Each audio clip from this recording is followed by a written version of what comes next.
Let's go ahead and do one of these sketching the graph questions. And before we go over the solution for this particular problem, I just want to let everyone know in advance that these problems generally take quite a bit of work, so make sure you have enough space, and you might want to do these questions on a separate piece of paper. All right, so when you're sketching these graphs, the very first thing that I would do is try to find your x and y intercepts if you can. So in this particular problem, we can definitely go after the y-intercept by letting x be 0. So if I let x be 0, then all the x's go to 0, and it turns out that the only number that survives is a positive 1. So there you go. The y-intercept there is 0, 1. So let's just kind of put that to the side here. The y-intercept is 0, 1. And there you go. I won't find the x-intercept because that takes quite a bit of work. But after you're done with the intercepts, let's go ahead and find the critical points now, right? And the critical points happen when you take the derivative and set that equal to 0. So the derivative of y is y prime. And then on the right-hand side, by using the power rule here, I get negative 4x cubed plus, and then 6 times 2 is 12, so plus 12x. And then the derivative of constant is going to be 0. So once we, when we're finding our critical points again, yes, we do set our derivative equal to 0. And then on the right-hand side, we can go ahead and simplify that as much as possible. And there's a negative 4 and a 12, so I can factor out a negative 4, and I can also factor out an x. So my GCF is going to be negative 4x. And then if I go ahead and factor that out, I get x to the power 2 and minus 3. And if I set this equal to 0 here, then my first critical point happens when x equals to 0. And over here, I have another critical point when x equals to plus or minus root 3. So those are my critical points. So let me just kind of put that on the side here. My critical points are 0 and plus and minus root 3. Those are my critical points there. Okay, so once we have your critical points, I have no idea whether the critical points are maxes or mins. So we can set up the first derivative test by drawing a horizontal number line here. And I'll label this f prime of x. And when you're setting up the first derivative test, the numbers that you place on that number line are the critical points. So you have one critical point at negative root 3, you have another one at 0, and we have another one at root 3. Okay, and as you can see, there are 4 regions. Here's my first region in yellow. Another region is between 0 and root 3. And then I have these regions in between from negative root 3 to 0 and from x is greater than root 3. So there's 4 regions that we need to test. Okay, so this is how we're going to test the regions by using the first derivative test. Let's start over here on the left-hand side. We need to pick a number on that interval there. We can pick any number, and maybe I'll just pick the number negative 100 to be safe. And what we're going to do now is anytime we see the x values in the derivative expression there, we're going to replace those with negative 100. So this will become negative 100, and this will become negative 100. Now we just want to evaluate the signs, right? So if I have negative 4 times negative 100, that gives me a positive result. And in the brackets, I also have a positive result there, right? So negative 100 squared is a positive number, then minus 3 will give me a positive number as well. So what that really means is that this yellow region right here has a positive slope, so it's increasing in that region. Okay, and let's pick another number in the green region now. So maybe a safe number is negative 1. So if I try negative 1 now, I'm going to go back to our derivative here, and let's try negative 1 and negative 1. And so that will give me a positive result for the negative 4x. So negative 4x times negative 1 gives me a positive result, and this will give me a negative result. So a positive times a negative means this region will be negative. Okay, and then after that, let's take a number in this yellow region. Let's use positive 1 this time. So if I change this to positive 1 and positive 1, let's just see what happens now. So a negative 4 times positive 1 is going to be a negative expression there. And 1 squared minus 3 is also going to be negative, so a negative times a negative gives you a positive region there. All right, so the slope is increasing from 0 to root 3. And then finally, we can pick a number way out here, such as maybe, I don't know, 100. And then all my x's now change to 100. And then if I evaluate the signs now, I guess we have a negative result there and a positive result there. So positive times a negative gives you a negative slope over there, right? So we're decreasing when x is greater than root 3. All right, so based on our first derivative test, we can conclude that we have a max here, a minimum here, and a max there. Okay, so now that we have our critical points there, maybe we can actually go ahead and just evaluate our critical points. And what I mean by evaluate, let's go ahead and find the corresponding y values. Okay, so what we're going to do now is I'm just going to erase all this work here, and this is why this question takes quite a bit of work here. Let's go ahead and evaluate the critical points and find their y values. So f of 0, and then f of root 3, and f of negative root 3, right? So we're just going to evaluate what the corresponding y values would be. Well, this would be 1, and when I have root 3, that will give me a 10, and this will also give me a 10 there. Okay, so what we can say now is when I have the point 0, 1, I have the point root 3, 10, and I also have the point negative root 3, 10. And what we know now is we know that these coordinates will be a maxes or mins, right? So this is a minimum right here. This is a maximum right here, and this is also a maximum right there. So we do all that work just to determine where the max and min points are, and we'll be using that later on in the problem. Okay, let's move on to, so we're done with our critical points. That one's done. Let's go ahead and figure out where the inflection points are and where the function is concave up and concave down. Okay, so in order to do that, let's just go ahead and start a new line here. So I know that my first derivative plus 12x start at the first derivative. And I know that my first derivative from my previous step was negative 4x cubed plus 12x. I know I had this in factored form, but in order to find the second derivative, it might be easier just to work with the derivative from your first attempt. So your second derivative here, using the power rule, is going to be negative 12. So negative 12x squared plus 12. And then if I want to find the inflection points, that happens when the second derivative is equal to 0, or if it's undefined. But in this case, we'll set equal to 0. Then I can factor out the negative 12, and I get x squared minus 1. And then from here, I can definitely see that I have a quadratic here, and x would equal to plus or minus 1. Okay, so I have potential inflection points at plus or minus 1. And what we're going to do now is, I guess we can just write those coordinates over here as plus or minus 1. And then I'm going to just draw a horizontal number line again.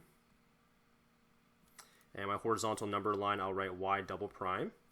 And the numbers that go on that particular number line are going to be the x values where the second derivative was equal to 0, which are these x values right here. So that's going to be negative 1 and positive 1.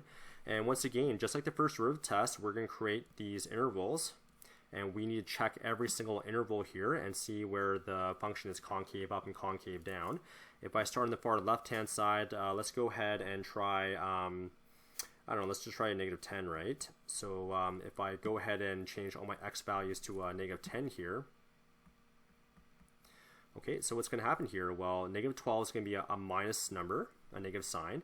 And negative 10 squared plus 1, well, that's going to be a positive sign. So when x is less than negative 1, I guess we have a negative region here. So that means we're concave down when x is less than negative 1. And then let's go ahead and pick a number in this blue region. Maybe the safest number is 0. So if I let x squared be 0, and if I go ahead and evaluate this, I guess I would get a negative expression there. And 0 squared minus 1 would also give me a negative expression. So that gives me a positive expression over here. Okay. And then let's go ahead and pick the next region here. Let's pick 100 there. And if I pick 100, I mean, this expression is going to be negative, and this will be positive. So negative times a positive will give me a negative region right here. So we're concave down when x is greater than 1. Okay, so what this means is we have an inflection point here at negative 1, and we also have an inflection point at positive 1 because it changes concavity from concave down to concave up. Okay, and after that, let's go and find the inflection points by taking our x values and plugging them back into the original function here. So if I go back to the original function here, let me just erase all this.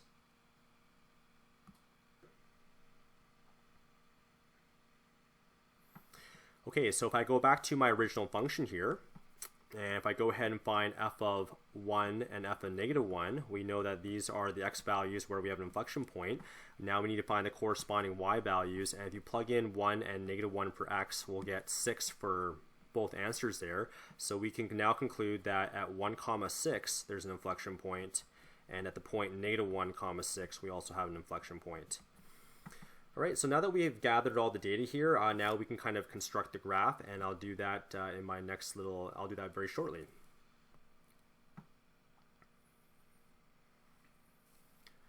Okay, so let's try to put the graph together here. And one thing that you could do is you could organize your information by putting all your coordinates to the right-hand side. You can put your first derivative test above the axes there, and if you want to put the intervals where you're concave up and down just below the axes, this could help you kind of organize all the information here and construct the graph.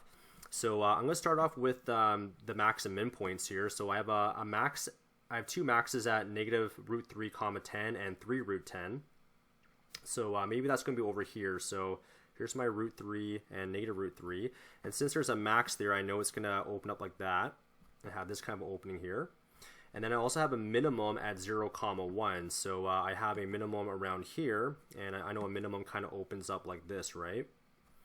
Okay, and then I also have an inflection point at 1 comma 6 and negative 1 comma 6. So that's probably going to be somewhere around here and there. Sorry. Whoops. Maybe around there and there. And then after that, let's do our best to kind of construct this graph here. So if I go ahead and use my green marker here, I guess the graph is maybe going like that. And then the graph is kind of connecting through this inflection point, through that minimum, through this inflection point up there, and then probably coming down like that. Okay, so maybe not the best graph here, but it's a nice little sketch of what's going on here. And now you can easily test the regions here. So when you're less than negative root 3, this is definitely a positive slope, right? And if I'm from negative root 3 to 0, I have a negative slope like that. And I have a negative slope over here down like that. And I have a positive slope from here to here as well, right? So that kind of matches up with all that. Now when we're dealing with concavity, let me just see if I can just deal with this negative 1 here. So when we're less than negative 1, we're concave down. So what that means is from this point here, this whole region right here, if I just color all this part in black, this part of the graph is definitely all concave down, right? And then if I look at this region here, we're concave up. So that's this red region right here. So that's kind of like your parabola that's kind of opening up. And then when we're going past positive 1, it's concave down, right? So this region right here definitely looks like a parabola that's concave down right there. Okay, so that's a nice little sketch of my solution there, and as you can see, it does take quite a bit of work, so make sure that you do organize all the numbers and the coordinates and then put everything together at the very end there. Okay, let's move on to the next graphing example here.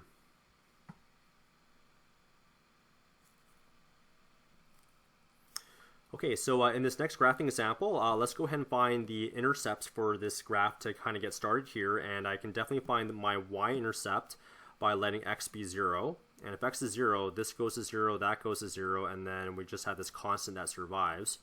So the y-intercept is at the point 0, comma 1 again. So this is your y-intercept. And then after that, you want to find your critical points, and your critical points happen when you take the derivative of your function. So the derivative of y is going to be y prime, and that's going to equal 2. And then I have a constant, which is 6. And then using the power rule here, I have a 2/3, right? So the 2/3 will come out in front. And then it's going to be x to the power of 2/3 minus 1, which is the same thing as minus 3 over 3. So that's going to be negative 1/3. All right, so let's just take care of that. And then the derivative of negative 2x is going to be minus 2. And then from here, let's try our best to kind of clean this up. So this is y prime equals 2. And if I just multiply this out or divide first, 6 divided by 3 is 2. And then 2 times 2 is going to be 4. So this is going to be a 4. And this will be x to the power of negative 1/3 minus 2. Okay, so if I set this derivative equal to 0, that's the same thing as 4 divided by the cube root of x minus 2. All right, so this is where you have to be careful here, because when is your derivative undefined? Well, the derivative is undefined when x over here on the denominator, if that equals to 0, if x equals to 0 here, then that means your derivative is undefined. So that is a critical point. So x equals to 0 is definitely a critical point, because critical points happen when the derivative is equal to 0 or when the derivative is undefined. So we need to find the x values that make those cases true. Now, if I want to solve this for this equation being equal to 0, I can take this negative 2 and bring that to the other side now. So that would be positive 2 equals to 4 all over the cube root of x. And then I can multiply this with a 2 now. actually we can just interchange the 2 and the cube root of x. So I can put the cube root of x over here, and this would equal to 4 divided by the 2. And now we have the cube root of x here equals to positive 2. And what x value when you take the cube root of that gives you 2? Well, that happens when x equals to 8. So there is our other critical point, x equals to 8. So now I'm going to go back over here and write down x equals to 8 as our other critical point. All right, so from there, we need to find the intervals where the function is increasing and decreasing and find out where we have a max or a min. So what I'll do for now is I'll just erase all this. And let's go ahead and construct another number line here. So I'll erase this and just say y prime here. And let's just draw a number line just beneath our derivative expression here. So this will be y prime. And the values that we're going to put on the number line are the critical points that we found, which are 0 and 8. And this isn't too bad because now I have 3 regions, one there on the far left, one on the far right, and one right in the middle here. Now, since you're dealing with a cube root on the denominator, it might be in your best interest to find numbers where you can take the cube root very easily. So in this yellow region, I'd pick -1. In this region here, I would pick +1. And maybe in this region over here, don't pick like 100, but let's just pick 27 because we can definitely take the cube root of 27 in our head. Okay, so if I take a look at -1 here, and I guess that's going to be 4 divided by the cube root of -1 minus 2. And if I evaluate this whole expression here, well, 4 divided by -1 is going to be a -4, and -4 minus 2 is going to be a negative expression, right? So we're decreasing in this region. Okay, and then if I take a look at the next region from 0 to 8, if I take the cube root of +1, all right, so that's now going to give me 4 divided by 1 minus 2, and that's going to give me a positive increasing slope from 0 to 8. And then finally, if I take 27 here, if I take the cube root of 27, well, that's going to be 3, right? So 4 over 3 minus 2, well, that's going to give me a negative expression there. So this is going to be negative down there. Okay, so there you go. So it's very important that you pick very good regions there so that you can find your max and min points. So one more thing I want to conclude here is we know that the critical point is undefined there, right? So what we have is we have a max at 8, right? So when x equals to 8, we have a max. All right, so what we'll do next is we'll go back to the original function here, and let's just erase this. Let's go ahead and evaluate f of 8. And that happens when you plug in 8 for all the x values here. And what you want to do next is you want to evaluate that to the best of your ability here. And I've actually gone ahead and evaluated this. So f of 8 is going to be 9, right? So what that means is when you have the point 8, 9, you actually have a maximum right there. Okay, so that's looking pretty good so far. And what you want to do next is you want to go ahead and find your critical point, your inflection points next. And that happens when you're working with the second derivative. So what I'll do now is I'll erase all of this. And I'll start the question now at my first derivative right here, which is y prime equals to all that. If I want to find my second derivative here, let's go ahead and do that now. So the 4, the constant remains, and then the -1/3 comes out in front. And then this will be x to the power of a -4/3. And that's it. So then we simplify this. So this will be -4 all over 3. And then this part right here, if I do that correctly here, that's the same thing as the cube root of x on the denominator. And then all that is being raised to the power of 4. So that's a very good way to kind of write that. And we set our second derivative equal to 0 there. Okay, so this isn't looking too bad here. So, we can't actually solve for any x values here that make this equal to 0. So we can now conclude that when x is equal to 0 on the denominator, the second derivative is undefined, right? Which is totally fine. So we might have some kind of inflection point or something happen at that particular point there. So we have to make sure that we get that correct. Okay, and then in order to just kind of finish that off here, let's go ahead and write the second derivative here, f double prime of x. And I guess the only x value where the second derivative is undefined is when x equals to 0. And what we're going to do now is when you find numbers to the left of 0 and numbers to the right of 0, right? And we test that into our second derivative, which is right here. Okay, if I pick a number like 27 again, I guess that would be negative 4 over 3 times the cube root of 27, all to the power of 4. Well, the numerator is going to be negative and the denominator is going to be positive, so this whole region is going to be negative. Okay. And if I pick a number to the left of 0, such as a negative 27, I can put a negative there. And it turns out that I still get a negative over a positive, so this is also going to be negative here. So what this really means is that we're concave down and we're concave down. So it turns out that there are no inflection points for this particular graph. Okay, so after that, let's just go ahead and wrap up all the coordinates that we found, our intervals where we're concave up and concave down, and also the intervals where we're increasing. Okay, so what I've done, just like in my previous example, is that I've kind of organized the key coordinates and the intervals where I'm increasing and decreasing. It turns out that I'm just concave down for this particular graph. So let's go ahead and just plot some of the points here. So I guess this point would probably be the easiest, the intercept, which is 0, 1. So that's maybe around here. And I also have a max at 8, 9. So maybe something like that, I guess. And if I have a max, then I guess the graph is kind of opening like this.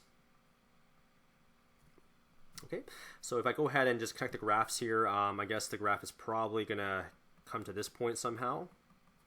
And then it's undefined, right? So remember, at x equals to 0, the derivative was undefined. So we must have some kind of a very steep kind of corner here. So maybe something like that, right? And then the graph can kind of shoot off like that. And then in order to finish off this graph, I guess the graph can just continue like that. So that right there is a decent sketch. And let's go ahead and just check this. So when I'm less than 0, I have a negative slope. And clearly this is definitely a negative slope like that. Okay, and then over here in this region, I have a positive slope. And this slope definitely is positive. And then I also have a negative slope in this region. So this slope is definitely negative there. So in terms of my first derivative test, everything lines up correctly. Let me kind of erase this now.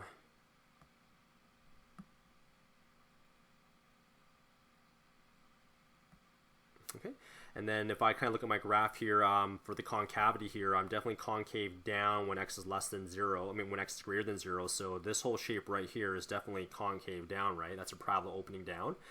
And I would say the next part of the graph is a little bit harder to kind of visualize because we're still concave down on the left-hand side of 0. And just remember, what does concave down really mean? It means like you have a parabola that opens down like that. And I'm just trying to argue that the part that's concave down is this part right here. So this part in green is concave down. And that's what we have on this particular graph here. I guess it's like concave down like that. So, so I'm just trying to say that this is trying to represent this part of the concave, that part of the parabola when you're concave down there. Okay, so that graph right there is a decent sketch of the function there. And that concludes this homework video guide on sketching these functions.